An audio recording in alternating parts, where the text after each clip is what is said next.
Fala galera, professor Franklin na área. E nós vamos agora ver uma aula sobre arcos congruentes. Já vamos começar aqui com um problema motivador. Nos X Games, em maio de 2004, o skatista brasileiro Sandro Dias, apelidado de Mineirinho, conseguiu realizar a manobra denominada 900 na modalidade skate vertical, tornando-se o segundo atleta no mundo a realizar esse feito. A denominação 900 refere-se ao número de graus que o atleta gira no ar em torno do seu próprio corpo, que no caso corresponde a... Então veja só, nessa manobra 900 ele executa giros em torno de si mesmo. Na primeira volta, ele desenvolve um arco de 360 graus. Na segunda volta, outro arco de 360 graus. Ou seja, com duas voltas ele já tem 720 graus. Falta quanto para completar os 900? 180 graus. Portanto, o que nós percebemos aqui? Que ao desenvolver essa atividade, ele deu uma volta, duas voltas e meia. Portanto, alternativa D. É interessante que essa manobra já está ultrapassada, porque teve um garotinho que já conseguiu desenvolver essa manobra 1080, superando essa manobra interessante do Mineirinho. É claro que fui eu que fiz a primeira vez, mas não tem a gravação. Vai ficar para a próxima, para vocês verem.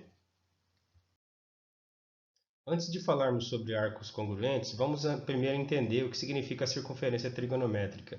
É uma circunferência que está no plano cartesiano, ou seja, o plano XY, e tem raio igual a 1. Veja os pontos A, B, A', B'. São pontos que estão exatamente distância 1 do centro no ponto O. Observe que se eu, saindo do ponto A, caminhar no sentido anti-horário, estarei definindo um caminho positivo da circunferência. Por outro lado, partindo do ponto A, andando no sentido horário, estarei definindo um caminho negativo na circunferência. Considere comigo agora nessa segunda, do lado direito. Veja que os pontos originais do gráfico, 0 graus, 90 graus, 180 graus, 270 graus e 360 graus, estão definidos no sentido anti-horário, portanto positivo. Mas eu posso fazer exatamente o contrário, saindo do 0 graus, andar no sentido horário, e eu passarei a ter outras definições. Por exemplo, onde está 270 graus, não vai ser 270 graus, será menos 90 graus. Onde estava 90 graus no sentido positivo, se eu estiver andando no sentido negativo da trajetória, ele será o valor menos 270 graus. O que isso mostra para nós? Que eu posso demarcar um certo ponto na circunferência e eu preciso analisar se eu estou andando pelo sentido positivo ou se estou andando pelo sentido negativo. Por exemplo, veja o ângulo 300 graus. Se eu estiver andando no sentido positivo, ele será 300 graus. Porém, se eu estiver andando no sentido negativo, ele será menos 60 graus. E isso pode ser definido para qualquer um dos arcos que eu demarcar na circunferência trigonométrica. Note esse ângulo como exemplo de 60 graus no primeiro círculo. Ele está marcado em cima do ponto B. Se eu der uma volta completa em cima desses 60 graus, eu voltarei ao ponto B. Mas note que eu terei partido dos 60 graus e somarei mais 360 graus, perfazendo 420 graus. Se eu der mais uma volta, vou somar novamente 360 graus e chegarei a 780 graus. Dando uma terceira volta completa, somarei novamente 360 graus, chegando ao ângulo 1140 graus. Mas veja que dando uma, duas, três, quatro, cinco ou várias voltas, algo acontece de maneira interessante. Todos esses pontos caem novamente em cima do ponto B, apesar de nós observarmos que sejam ângulos diferentes ou arcos diferentes. Mas eles têm em comum o seguinte, eles param no mesmo lugar B. É exatamente essa a definição de arcos congruentes. São arcos que, independentemente das várias voltas que são dadas, localizam-se no mesmo ponto. Mas note que eles têm um arco principal que representa todos eles, que é os 60 graus. É interessante que é possível até estabelecer, por assim dizer, uma fórmula geral. Note que eu parto dos 60 graus e dou uma volta, duas voltas, três voltas, n voltas, com esse n pertencente aos inteiros. Ou seja, eu produzo uma mesma localização a partir dos 60 graus. Por isso até que podemos estabelecer aqui, como você pode notar, uma fórmula de que representa todas as famílias dos ângulos que estão em cima da posição 60 graus. 60 graus mais uma quantidade n inteira de vezes voltas inteiras, ou seja, 360 graus. Essa fórmula é chamada fórmula do termo geral do arco de 60 graus.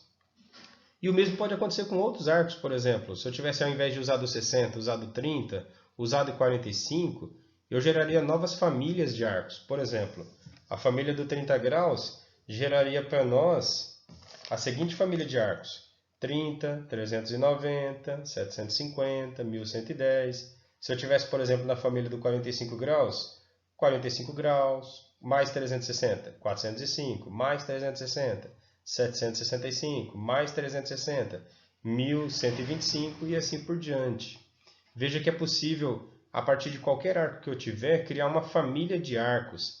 E, dentro dessa mesma família, todos os arcos serão chamados de arcos congruentes. Até aqui nós vimos que é possível estabelecer uma família de arcos partindo de qualquer arco que eu quiser.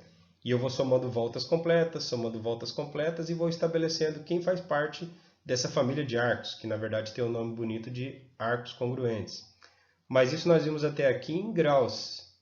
Mas se eu quisesse ter essa mesma raciocínio, porém em radianos.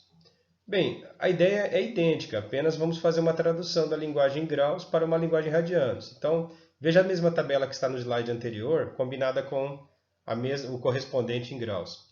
Eu posso observar aqui o ângulo 60 graus.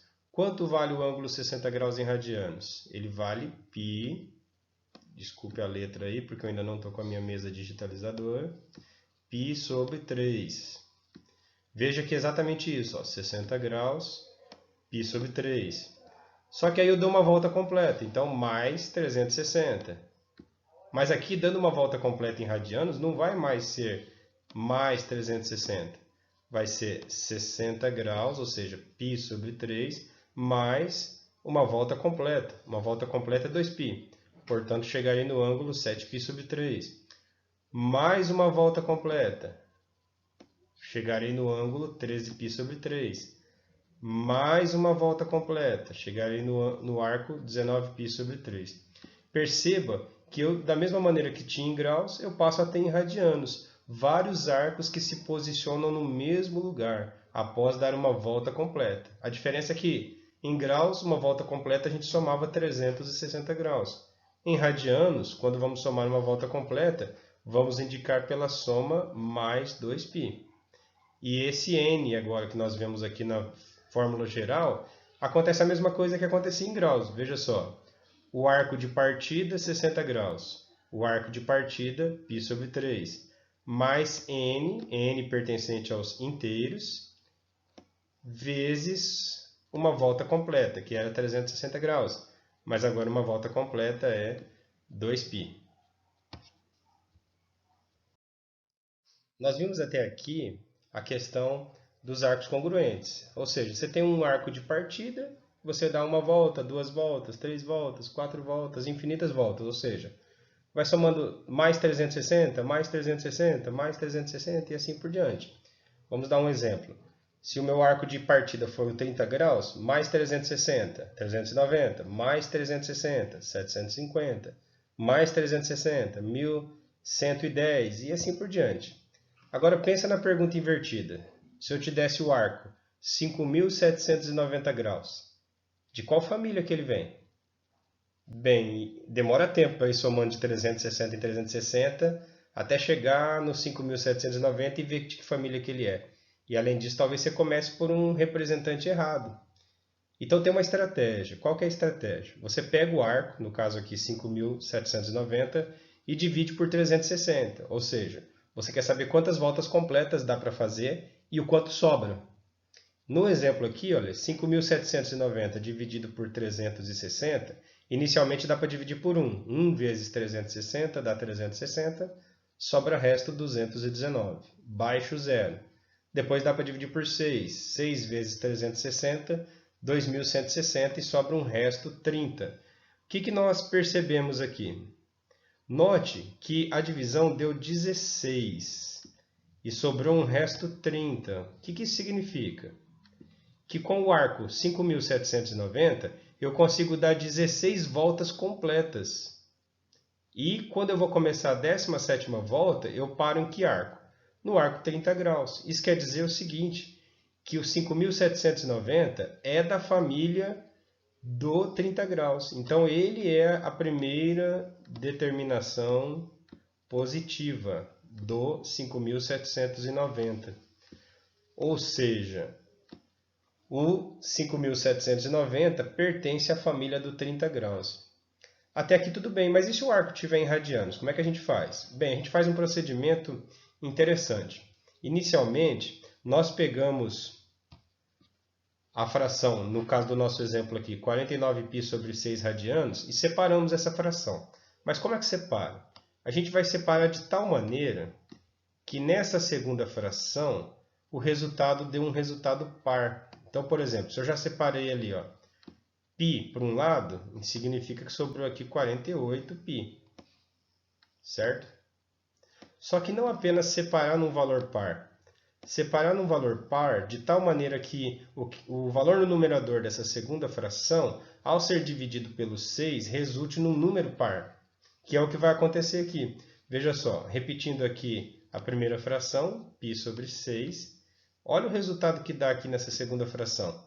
48π dividido por 6 dá 8π, que alguém pode acreditar que é um comprimento de índio, mas vamos continuar. Veja só, quando eu fiz a divisão, note que sobrou um número par da maneira como eu queria, 8π. Mas qual que é a grande sacada desse 8π? Esse 8π pode ser escrito da seguinte forma, ó, 4 vezes 2π. E é aqui que está o tchan da questão, ó. Veja só, o 49π sobre 6 dá para ser escrito dessa última maneira que nós estamos vendo aqui na última linha. Ou seja, 4 vezes uma volta completa. Ou seja, com aquele arco 49π sobre 6 é possível dar 4 voltas completas. E onde é que eu paro? Eu paro no arco π sobre 6. Ou seja, o π sobre 6 é a primeira determinação positiva do arco 49π sobre 6. Veja a sacada. É a partir do π sobre 6, depois eu dou 4 voltas completas que eu vou chegar exatamente no arco 49π sobre 6. Ou seja, ele é da família do arco π sobre 6. Mas e se eu não conseguir fazer essa jogada em radianos? O que eu faço? Bem, aí você pode fazer o seguinte procedimento. Transforma o arco 49π sobre 6 em graus. Se você fizer essa transformação do 49π sobre 6 em graus, o que você vai perceber? Você vai perceber que vai dar o arco 1470 graus. E aí o que eu faço, professor? Aí você faz o mesmo procedimento que foi feito na letra A, com os 5.790. Certinho, pessoal? No próximo slide vamos ver a bibliografia, melhor dizendo, e algumas dicas para vocês. Fica a dica para vocês aí acessarem os dois links, verem a manobra do menininho aí de 11 anos, fez a manobra melhor que a do mineirinho. Abraço e até o próximo vídeo.